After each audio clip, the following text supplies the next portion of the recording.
The purpose of this video is to provide a general overview of the chapter number 11, problem number 2. A template for problem number 2 is provided in our online material. This is what the template looks like. The first task in completing this problem will be to fill in the information as it pertains to the problem. In addition to that, you'll also need to calculate the salvage value as well as the terminal cash flow. One of the things to note about the terminal cash flow, a terminal cash flow is the final cash flow of any particular project. In this case, in year number 6, it's anticipated that this project or this ride is going to be dismantled and sold. Our problem tells us that the parts of the ride can be sold for $450,000, but so that's going to be $450,000 inflow during that year. However, that $450,000 must be offset by the cost of removal. Once you have this information completed, as well as the calculation of the terminal cash flow, the next part of the project or the problem is to build your cash flow model. And that starts with the ticket price. You're going to identify the ticket price in year number 1, in year number 2, in year number 3. Based upon the ticket price, you're going to multiply that ticket price by the riders per ride times the riders per day times the days per season to come up with your total revenue for each year. Then you're going to need to figure out what the variable costs and the fixed costs. The variable costs are really going to be based on the variable cost per rider. So your variable cost per rider multiplied by your riders per day, your riders per ride times your riders per day times your days per season is going to be the variable cost. Fill in your fixed costs and then identify what your straight line depreciation is.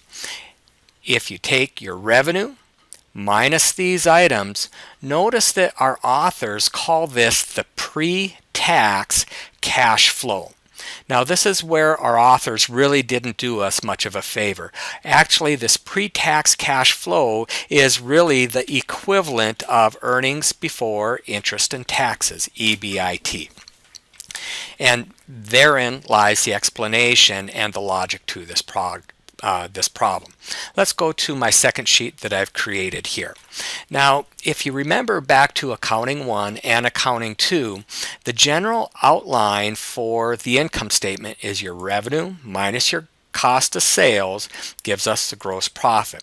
The minus your operating expenses gives us the operating income. If we go back to our outline, we were saying that our authors gave this a different name. They call it pre-tax cash flow. However, that really is the equivalent of operating income, otherwise known as earnings before interest and taxes. Let's go back to our sheet.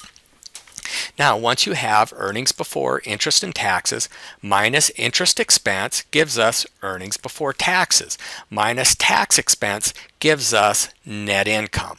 Okay, in this example, there is no interest expense, so operating income is the same as earnings before taxes.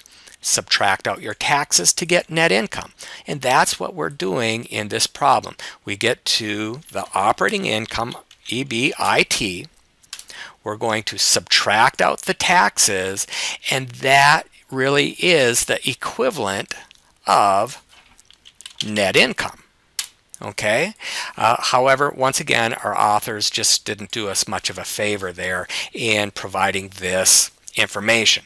Now, when going to the statement of cash flows, remember we take the net income, add back depreciation, add any losses or subtract any gains, and then we're going to do the adjustments to net income, which is including add back depreciation, add back any losses, subtract any gains, and we're going to add or subtract changes in our operating current assets to get to the operating cash flow.